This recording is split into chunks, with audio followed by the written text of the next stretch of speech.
Why Harold and Maude is so good. Harold and Maude is the story of this smart young man who has become bored with the functions of society and his journey into finding something different. And his new best friend, an old crazy woman. License, lady? I don't have one. I don't believe in them. But I believe that the subtext of this film is much deeper. Most stories have a single character who's trying to accomplish a goal, and that character relates to me as an individual. So if a story teaches me something, it's usually something about me and how I behave. Isolation will drive me crazy, or writing a play will get me laid. But Harold and Maude falls into a unique category of story. It has two main characters. So the message isn't about how I work as an individual. It's about how we work as a society.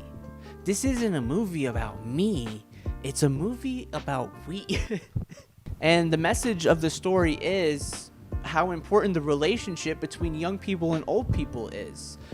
Our young people have the willingness and the energy to change the way the world works, and old people have the wisdom, the guidance, and the resources to get the job done. But in today's world, it very much feels like old people and young people are playing on two different teams, where it doesn't feel like a healthy relationship. There are entire sections of the internet dedicated to trash talking our youngest generation. Can't even fathom where this comes from, where it became socially acceptable that we just all together shit talk the youngest generation. And it's not even criticism. Do you find it hard to work with Zoomers? Does anyone else find younger Gen Z humor unfunny? Why did Zoomers learn how to make jokes? All right, this is a good one. This is going to be good. Why did Zoomers learn how to make jokes? Why is their humor so bad? They just fill in the blanks with anything, and they aren't deep nor critical. What happened to you weirds? I don't mind being called weird, and I don't mind being called a weirdo. But there's something about being called a weird that just, it feels like it's across the line for some reason. And those kids are on the internet with us, seeing exactly what we think of them. It's literally just walking into the room and telling kids that they're not funny. They're children, and you're like, man, this kid's not funny. This child's jokes are awful, I say as a 30-year-old. It's obvious that we have no intention of raising our youngest generation as a whole. As a society, raising the younger generation, it's not a thing that we're really into. My kid is the only kid that I have to care about.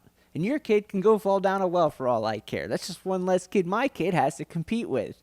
And if they survive, I hope they're in debt by the time they're 20. They will be. And kids are no better. They're just as bad. They never take the wisdom from the elders, even when the elders do want to give them wisdom. The kids don't listen. They've never listened. They never will listen. I said, don't microwave it. Don't screw around. What you do with a beautiful shirt on and get it in your eyes. Am I ever right about anything? Am I ever right? Can you ever listen? They never listen. And we can't even argue young people are lazy. Look, I've been holding my script off camera this whole time because I'm too lazy to keep bending over to pick it up. I'm just holding it off camera. This film is an illustration of old people and young people finally working together, proving that it can be done. We can work together. We can live in a society where we aren't exploiting our young people, and young people listen to us when we tell them to wear a condom. And also, it's just an entertaining film. So if that's why you watch films, I think it's a film.